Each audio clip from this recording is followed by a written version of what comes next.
कई लहरा हो रतिया सोई गए बालम चले पुरवैया कई लहरा हो रतिया सोई गए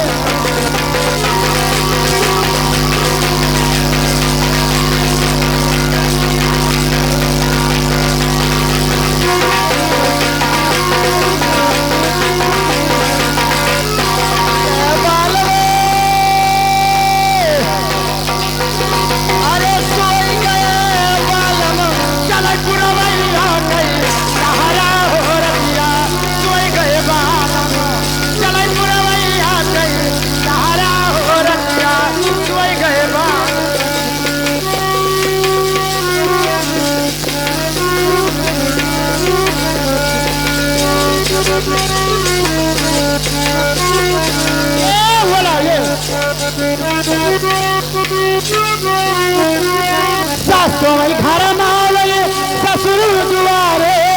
सासों में घर में आवे ससुर दुआरे कई सहारा हो रतिया सोई गए बाल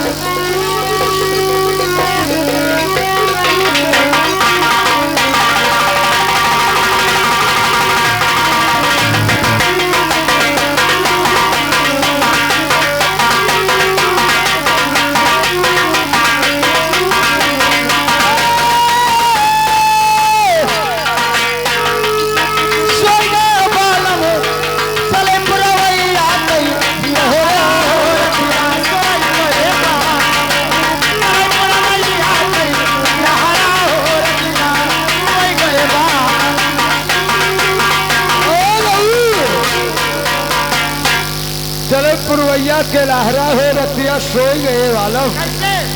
यार फिर वही हमारी श्रीमान जी भितुरिया के निवासी राजू भाई साहब के तरफ से बच्ची के नौठार हुई लेकिन आप प्रदान आया है हम और हमारी पार्टी के तरफ से लाख लाख धन्यवाद लेकिन उनकी फरमाइश हम विदसवा जा बनाया कैसे लहरा हो रतिया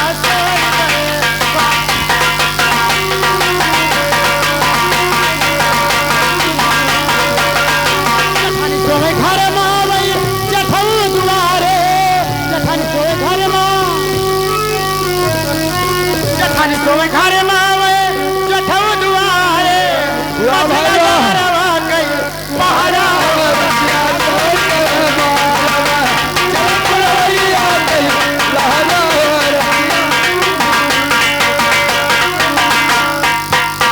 हेलो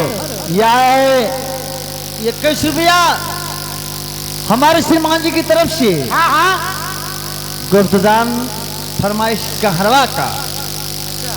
अरे मार तो झटका जिगर में पार हो जाए और लड़के के सर्दी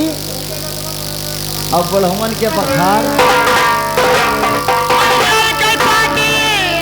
अरे बबुर कई बचवा की खटिया कई बढ़ावा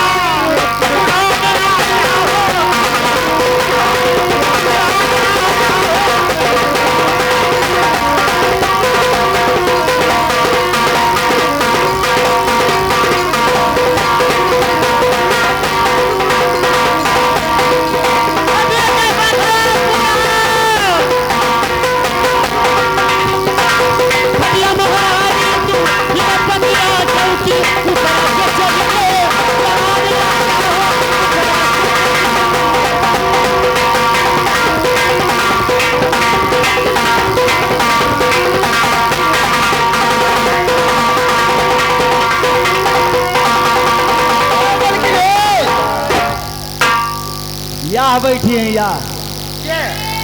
यहाँ है लड़का का क्या हुआ मौसी हूँ ये मौसी ना हो यही हे मलकिन